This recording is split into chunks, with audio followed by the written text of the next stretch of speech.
The European origins of Beenleigh go back about 155 years, and in that time the entire area has seen development and the changing of the landscape and so on, at the cost of the natural environment, which is now pretty much all gone from here, except for one place. There is arguably one area left in Beenleigh that you could say is the last wilderness. So what I want to do in this video is have a look at this place and learn something of its history.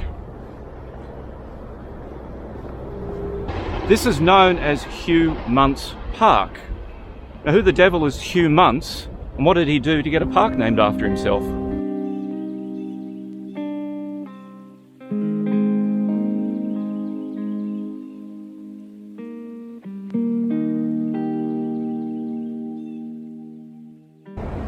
You can hear the traffic on the M1. Okay. You see, from 1948 until 1995, Beenleigh was part of Albert Shire. Now, Albert Shire, well, here's a map of it. This is the extent of it. Went all the way from this area here down to the Gold Coast hinterland, which is now the Canal Estates. Back then, it was a pretty much unwanted, swampy, marshy area. It was only later that people realised they could build canals there. Beenleigh remained part of Albert Shire up until 1995. And then that brings me to Hugh Muntz. Hugh was a councillor with the Albert Shire for many, many years, and for about 17 years he was the council chairman. There are in fact two parks named after Hugh Muntz. This one here, and also one down on the Gold Coast at Mermaid Waters.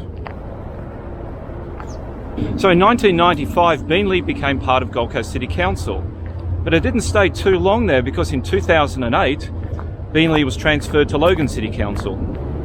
All right, now this is interesting. I didn't know whether to include this or not, but since it's here, I may as well. I came past here the other day, probably 2 days ago, and there seemed to be some homeless people living just in there. Walking past now, the whole area has been cleared out. They've dragged all of the rubbish and tents and bits and pieces up here, and they've carted it all away. Very muddy down there, so it was a very large vehicle that went in there and cleared everything out. But how quick their little camp here has been removed. I think that's a cobweb. I'm fairly alarmed here.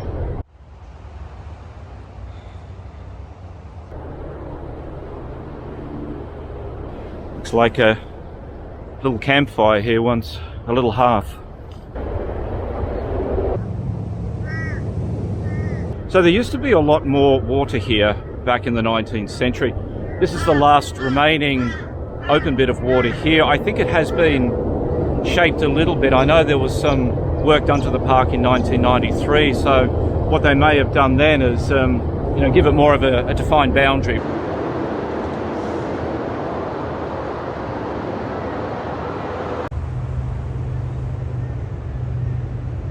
Now, originally George Street, the main road through Beenleigh going east-west, used to come right through here, through this way, and kept going off that way there. And this house on my left over there, this house appears on this 1955 aerial photograph of Beenleigh, and you can see in front of it George Street, still in a straight line, going right past, right where I'm walking now. I'm actually on the old George Street.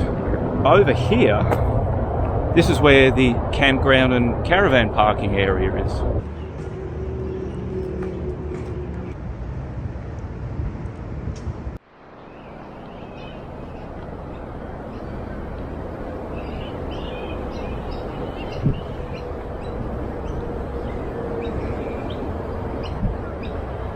And what's very interesting about this little area here is that it was once part of the property of Davy and Gooding. They were the first two, well, they're supposed to be the first two Europeans to settle here. They weren't. There was a guy called Robert Johnston who was here a year or two before them. But anyway, they're the ones who called the area, called their farm, which is just over, I'll say that way, Beenleigh. It was the Beenleigh sugar plantation.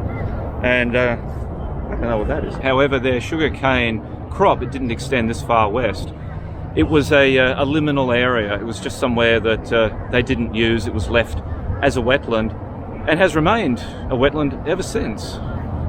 Buried in the minutes of the council meeting for Albert Shire on Australia Day 1978, I guess they didn't get Australia Day off back then, there was discussion about what to do with this area. Later on in 1978, there was discussion about revamping this whole area, creating rainforests, manufacturing islands out there, an adventure playground for kids, a miniature railway that people could ride.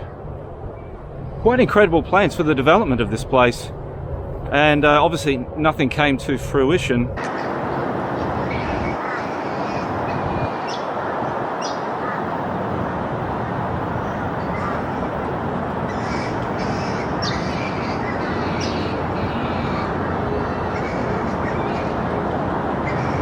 And it's also revealed in minutes from Albert Shire, again from 1978, that the nascent Beenleigh Historical Village requested some of the land of Hugh Muntz Gardens to be set aside for them so that they could establish their historical village.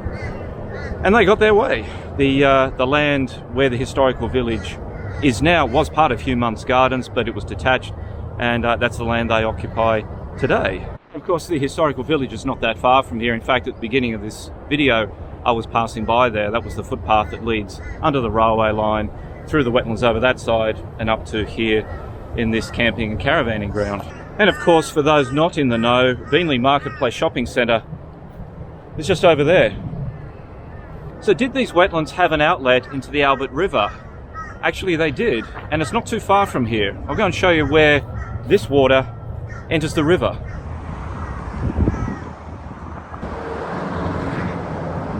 And this is it right here.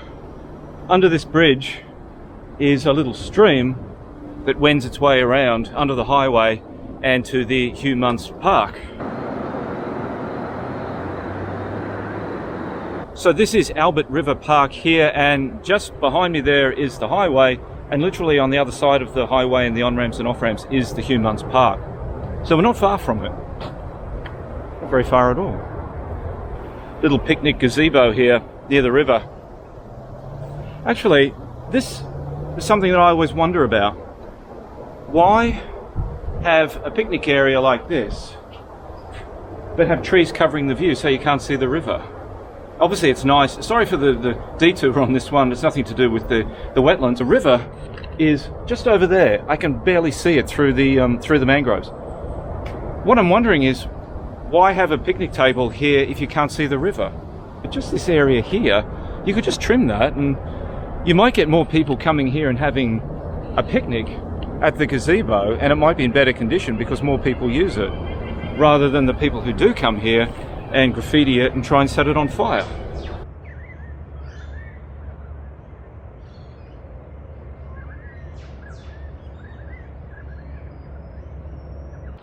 So there's the little stream just down there. That's the water that flows out from the Hugh Muntz Park and out into Albert River. You can't actually see where it enters the Albert River from here, but I'll go around and see if I can find it on the landing jetty just around the bend. So the little stream running from the wetlands appears into Albert River somewhere just down that way there. But those wetlands there at the Hugh Muntz Park are connected to the river, and then the river to Moreton Bay, then the Moreton Bay out to Pacific Ocean.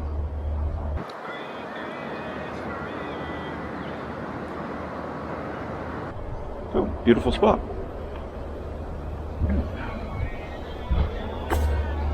Have a good day.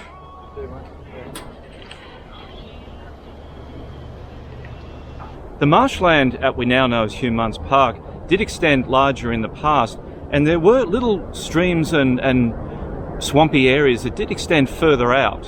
You've got another one here on Kent, this one here further along on Milne, and there's also this one here near the train station. There's something very special about that place there. I'm going to go and have a look. Alright, now this is pretty cool. Those of you who live here in Beenleigh, you'll recognise this big empty space across from the train station, which is just over there. This is an artificial area here. This has been heaped up years and years ago. Originally, water from the wetlands at Hugh Muntz Park flowed through here, right under where I am now. There was a tributary of the wetlands that came right through here. And so deep was it and broad that the train line that was built in the 1880s from Beenleigh station up on George Street, the train line came right through here, not in the current spot where it is now.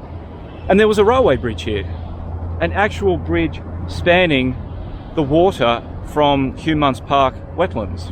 And you can see here on this 1978 aerial photo from a newspaper article, see where the bridge used to exist.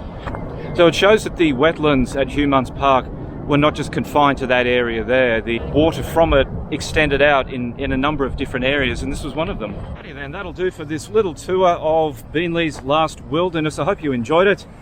It was fun making this one here. Now, I know I said I was going to go and do the Ipswich video next. That is coming. The weekend looks pretty grey and wet, so I'm going to hold off until the sun starts shining in Ipswich again. Thanks for watching the video. I hope you enjoyed it, and please consider, if you haven't already done so, hitting that subscribe button. And all being well, I will see you in Ipswich.